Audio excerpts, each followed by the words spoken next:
Bienvenue dans cette nouvelle édition du QG Week-end. Voici les titres. La dissolution des frères musulmans effective depuis ce samedi en Égypte. Déclarée organisation terroriste en 2013, elle est désormais écartée de la scène politique. Mise en place du bureau consensuel de la commission électorale en Côte d'Ivoire, avec la présence d'un de ses représentants, le Front populaire ivoirien a salué l'issue de ce consensus. Et puis la pétanque a conquis de nouveaux adeptes au Tchad. En attendant la Coupe du Monde 2014 en octobre prochain à Tahiti, les joueurs s'affrontent chaque soir à N'Djamena. Quel avenir pour les frères musulmans? Une décision de justice rendue ce samedi empêche l'organisation de se présenter aux élections. Certains spécialistes dénoncent la volonté des autorités égyptiennes de confier le pouvoir aux généraux. Florencia Samporé. La dissolution du Parti des frères musulmans avait été annoncée. Aujourd'hui, c'est chose faite. Les frères musulmans sont désormais éradiqués de la scène politique égyptienne. Le pays a finalement dissous ce samedi la branche politique des frères musulmans de sa carte politique. C'est une décision en tout cas qui s'inscrit dans une démarche de pouvoir politique en Égypte, de démanteler totalement la confrérie depuis la destitution du président Morsi et l'arrestation de la quasi-totalité des cadres des frères musulmans qui sont en prison. On voit que l'objectif de pouvoir en Égypte est éradiquer totalement le mouvement des frères musulmans vieux de 80 ans. Déclarée organisation terroriste en 2013, la confrérie islamiste avait déjà été interdite par la justice égyptienne. Mais la décision ne remettait pas en question la participation de la branche politique aux élections législatives. Après l'arrestation de milliers de frères musulmans, la dissolution de la partie Liberté et Justice est la dernière étape vers une démocratisation du pays, selon les analystes. On voit que sous les nouvelles orientations du président Al-Sisi, on voit que le gouvernement, mais aussi le pouvoir en place, tente de mettre le pouvoir entier entre les mains des généraux de l'armée et mettre au fond les frères musulmans à la clandestinité, comme c'était le cas pendant des décennies. On voit aussi que le pouvoir montre une volonté farouche de finir une fois pour toutes avec la pensée des frères musulmans, mais cela est une peine perdue d'avance. Avant l'éviction et l'arrestation de l'ancien président Mohamed Morsi, le Parti des frères musulmans avait remporté toutes les élections depuis sa création en 2011. Selon les médias gouvernementaux, cette décision de justice est finale et non susceptible d'appel. Les frères musulmans ne peuvent officiellement plus participer aux consultations électorales. Marche pacifique en Centrafrique. Ce samedi, des milliers de personnes ont défilé dans les rues de Bangui, la capitale. Prévu depuis une semaine, ce rassemblement pour la paix célébrait les accords conclus entre les Antilles-Balaka et la Séléka, fin juillet à Brazzaville. Vincent Mambachaka, membre du Conseil national de transition, souligne l'importance de la nomination d'un nouveau Premier ministre et la mise en place d'une feuille de route. Écoutons son analyse. En demandant la démission de l'ancien Premier ministre et de son gouvernement, il aurait fallu, et peut-être judiciaire le plus rapidement, nommer ce nouveau Premier ministre pour justement entamer les négociations, les différentes feuilles de route arrêtées à Brazzaville qui permettraient un peu au pays de sortir un peu de cette longue crise. On le sait souvent que quand le gouvernement est partant, chaque ministre fait ses valises plutôt que de s'occuper des problèmes. Chaque ministre pose la question, est-ce que je vais être reconduit ou non?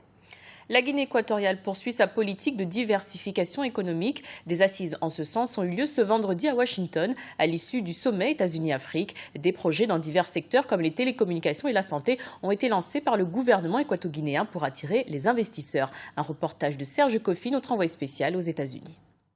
La Guinée équatoriale à la recherche d'investisseurs pour diversifier son économie. À travers l'Equatorial Guinea Economic Forum, le gouvernement équato-guinéen a présenté à Washington ce vendredi le potentiel du pays en vue d'amorcer la diversification de son économie, fortement tributaire de l'exportation des hydrocarbures. Des hommes d'affaires de divers secteurs ont pris place à ce forum afin de prendre connaissance des modalités et des opportunités de la Guinée équatoriale. Il s'agit de nouer de nouvelles relations avec des financiers afin de se départir de l'industrie du pétrole, seule pourvoyeuse de ressources financières du pays.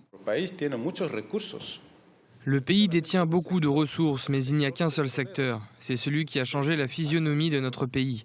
Nous avons d'autres ressources et c'est pour cela que nous sommes ici pour demander aux entreprises américaines de regarder ces secteurs. Il nous faut diversifier nos investissements, il nous faut diversifier notre économie. C'est cela qui va compléter le développement qu'aujourd'hui connaît le pays.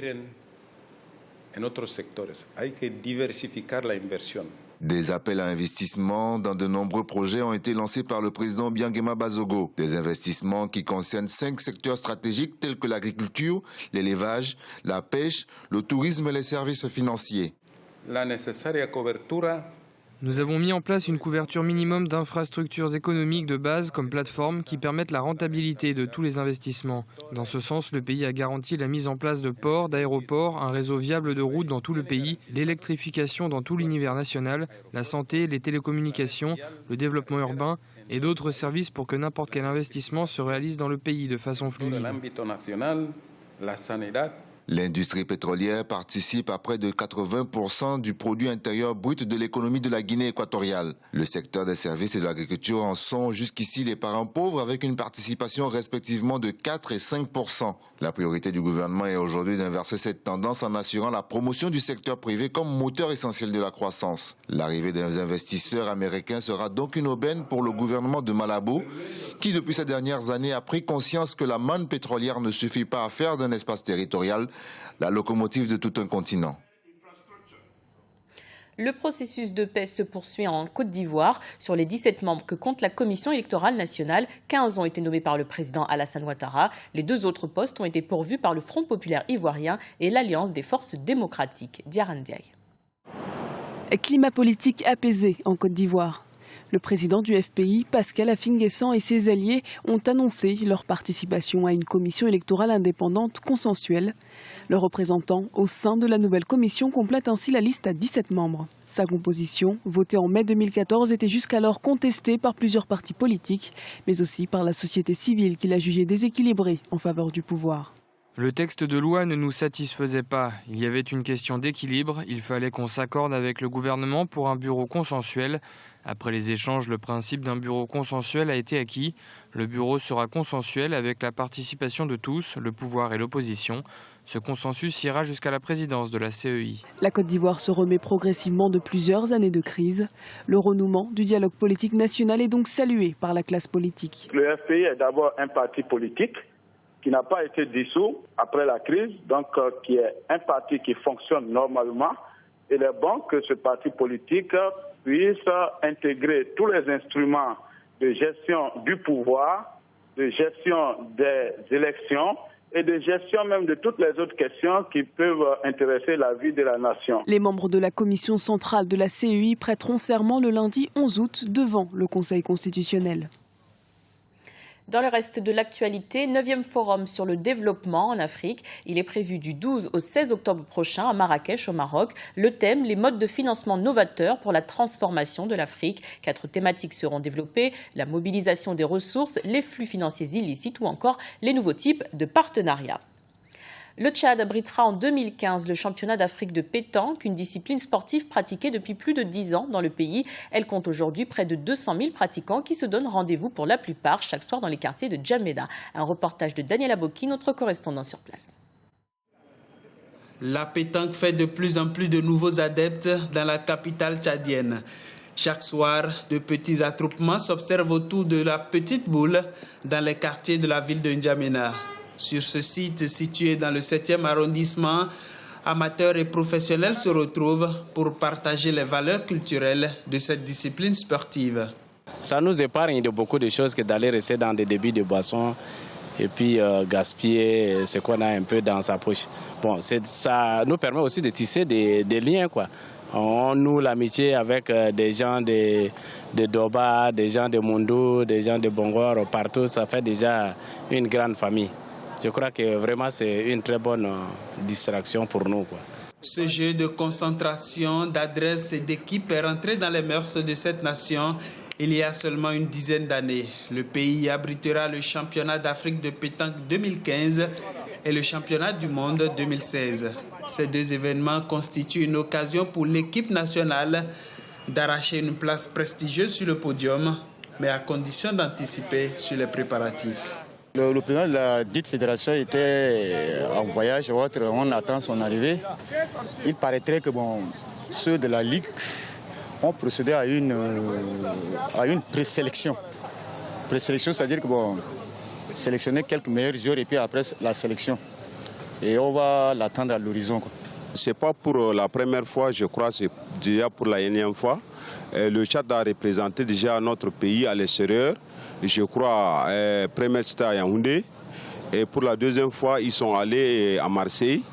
Et pour la troisième fois, c'était au Maroc. Je crois que le Tchad a été toujours vraiment l'un des meilleurs parmi les joueurs du monde de pétanque. Aujourd'hui, il serait un peu plus de 200 000 pratiquants de pétanque au Tchad. Tous entendent se mobiliser derrière l'équipe nationale qui participera en octobre prochain à Tahiti à la Coupe du monde de pétanque. Nous vous remercions pour votre fidélité. Dans un instant, une nouvelle édition de l'information sur Africa 24.